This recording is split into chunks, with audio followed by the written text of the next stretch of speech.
Breaking news this morning.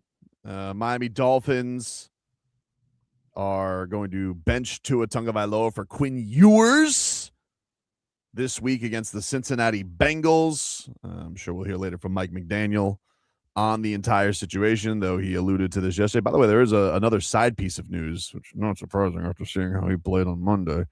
The Dolphins are releasing Matthew Judon. Why? Why? Very good. Geez. So Tua making room for. Who are they making? Well, they gotta is yeah. I don't know who they're making room for. I think what they're probably making room for is somebody who can actually run. Well, I mean, you knew that when you got him. That's the epitome of let's kick the tires on this one and see what he has. Kind of like what Indy did with Phillip Rivers. Phillip Rivers was more productive for the Colts than Matthew Judon was for the Dolphins. Agreed. But he also had a lot of good people around him. You know what I mean? Man, crazy. So we got that news. But yes, Tua Tagovailoa is your new quarterback. I'm sorry. Quinn Ewers is your new quarterback. Tua Tagovailoa has been benched. Tom Pelissero says Tagovailoa is due $54 million fully guaranteed in 2026, but his future in Miami is now clearly up in the air. There was a moment yesterday in the press conference when Tua was asked. Mike was asked about the what his conversation was like with Stephen Ross. This was the answer that he gave, and I was like, oh, that made me go. That made me feel like Mike McDaniel's got some proving still to do himself. Quarterback who doesn't perform maybe as well as Tua has at his best. Has Stephen Ross give you an assurance that it's not going to be held against you? Do you have his blessing to start a different quarterback? Well, I think, first and foremost, there's, I try to keep the conversations that I have with the owner between myself and the owner. Bottom line is, like everybody else, he wants to win football games, is disappointed when we don't.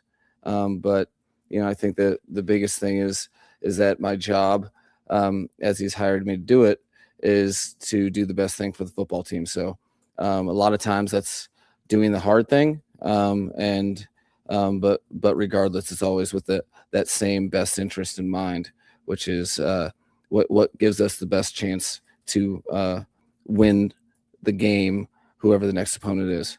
Yeah, first of all, when you put the caveat, I'm going to keep the conversations between me and the owner, I don't believe he's done that. Now, he's given generic answers this year about the conversation, but when he makes that point, it makes me feel like Stephen Ross and him had that conversation. Stephen Ross is like, hey, man, tired of watching the ducks in the air getting picked off left and right. Wait. That's how you think Stephen? I do. Okay, I think Stephen Ross. I think Stephen Ross went into that meeting and went quack, quack, quack. He said, "I'm tired of watching these flutters get picked off by the other team. Hey, can you show me that you can coach any other quarterback? Because you already duped me into paying this guy $1 gazillion. I'd like to know whether or not we've developed anything with anybody." And Mike's like, yeah, all right. Because make no mistake, dude, this Mike McDaniel, you still got some proving to do. And I feel like if Stephen Ross is going, if I'm Stephen Ross and I'm going to keep you around, I'd like to know that, like, you can work. Can you work that magic with anybody else? Did you get anything? Now Mike McDaniel's thinking to himself, oh man, so my career is going to last on Zach Wilson putting up numbers or Quinn Ewers. This sucks. So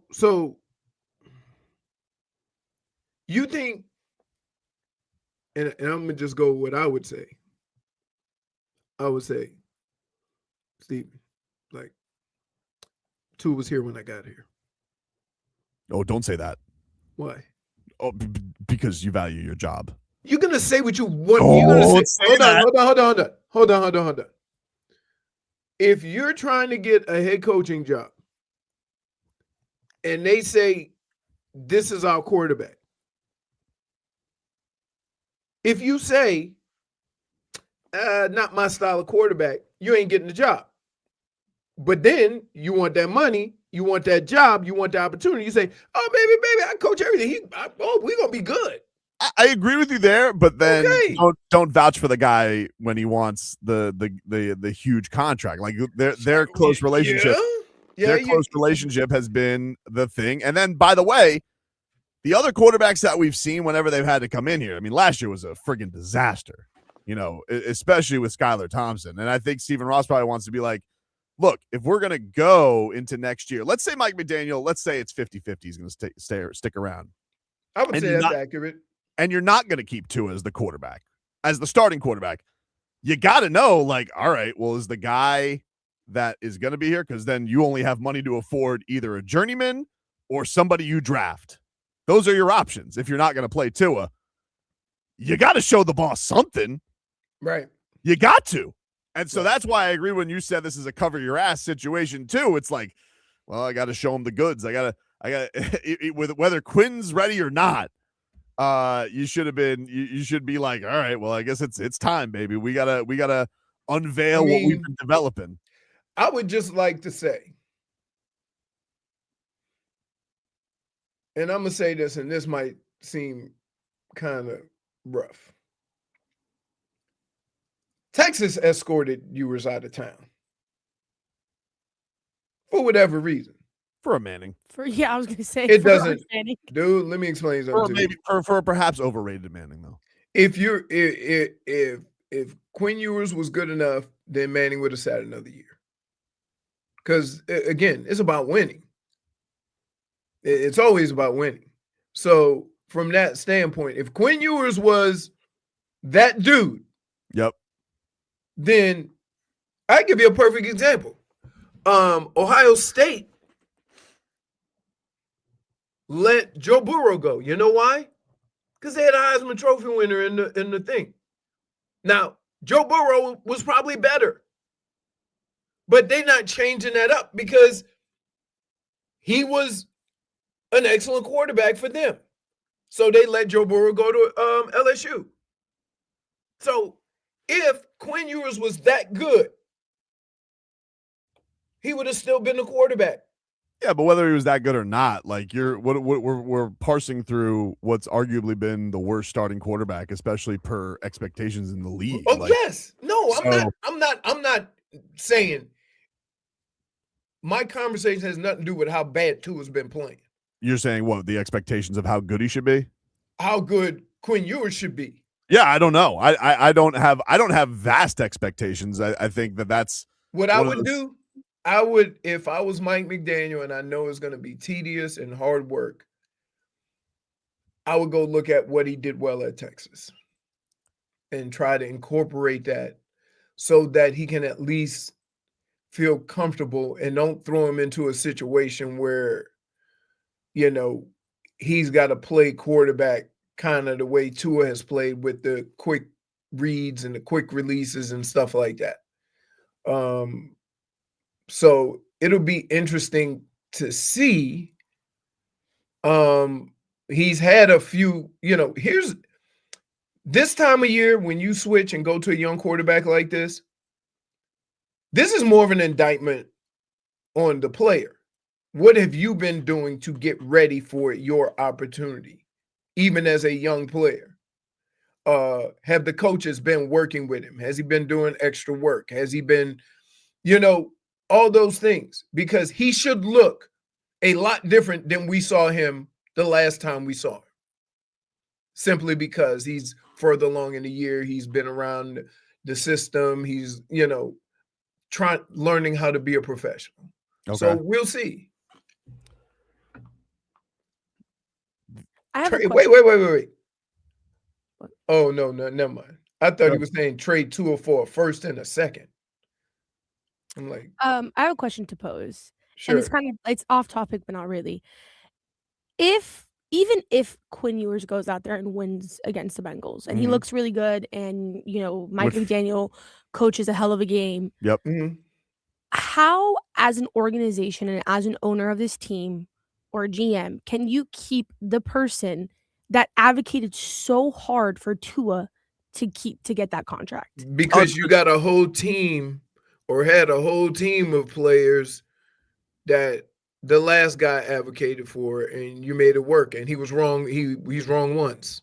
Like, I don't know. I think like if Tua goes down, Mike McDaniel has to go down with him. I don't disagree, and I think that's probably what part of this is, Brittany. I think to like see if it's the player or the system. Like, yeah, there's ways of figuring that out. Yeah, and I think this is part of what it is. Is like, hey, do you have anything to show? Because the rest of this is basically your remnants of an audition. You've already, hey, you didn't make the playoffs, which was probably one of the big edicts that he had to do this year. The quarterback that you advocated for is terrible and maybe washed, maybe mentally whatever. He's just not living up to the contract. Terrible decision. What else you got for me? The last thing that's in your bag as a coach is to show that, hey, I've got something else in the holster here, because they're not going to have great options at quarterback next year. And so whether that is going to be Quinn Ewers or, well, I guess it's not going to be Zach Wilson, bum. Or having to draft another young QB, you need to show your skill set, because you didn't do it with Skylar Thompson. And again, these are low draft picks. These are 7th round guys. It's not like he's bringing in a guy with huge pedigree. But he could look at Kyle Shanahan and be like, hey, look what he did with Brock Purdy. So I think this is what it is for Mike McDaniel. He's going in here and be like, hey, you got to show me that this year you got something. You wanted this guy. What did you get out of this guy? And can you actually get this system that you've said, hey, we've changed the identity. We're going to be a running team. Okay, it's all Tua's fault. Show me that it's all his fault. And by the way, so question, and here's the other part of this is that, do you have to understand that Tua was here beforehand, and even though you vouch for him and say pay him his money, right? Yep.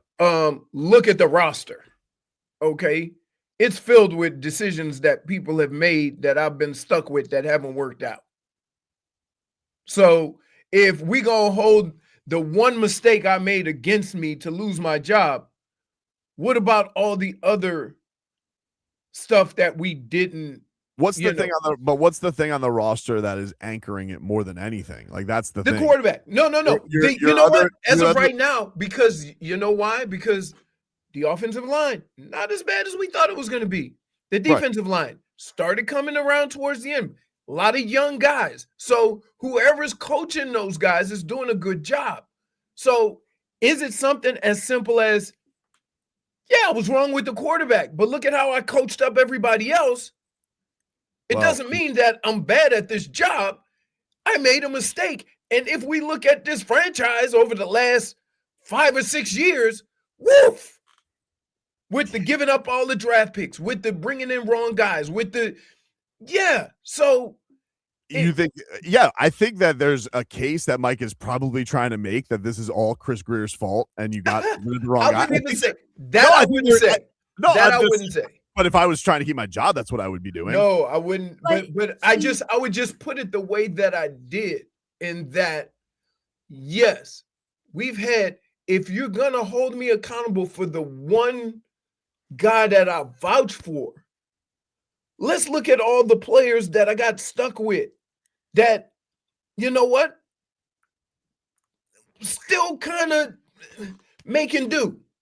Yeah, there's only, but how many guys on this team are they really invested in long term right now? It's Sealer and it's Jalen Waddle. It's young guys. The young guys. I'm looking at none but the young guys. Yeah, so I don't think that's gonna fly if it's Stephen Ross. And then, by the way, you look at Jalen Ramsey, like, well, that was a decision. You didn't want to coach him anymore.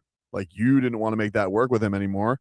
So I don't know how that's just gonna fly. But didn't he target Zach Wilson also? So that's 2 mistakes that you make at QB. Yeah, no, that's it. And that's the point. Like, I think that's probably part of it too. Be like, you made this big deal. Like, he fawned over, Zach Wilson, we targeted him, like, so. They always say that though.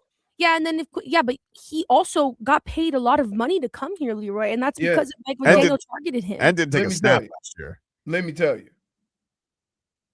Like, of all the mistakes that they made, the fact that Zach Wilson can't find a snap on this team, right? That is frightening. Some guys are bust. We'll take a break. Our Tours is next.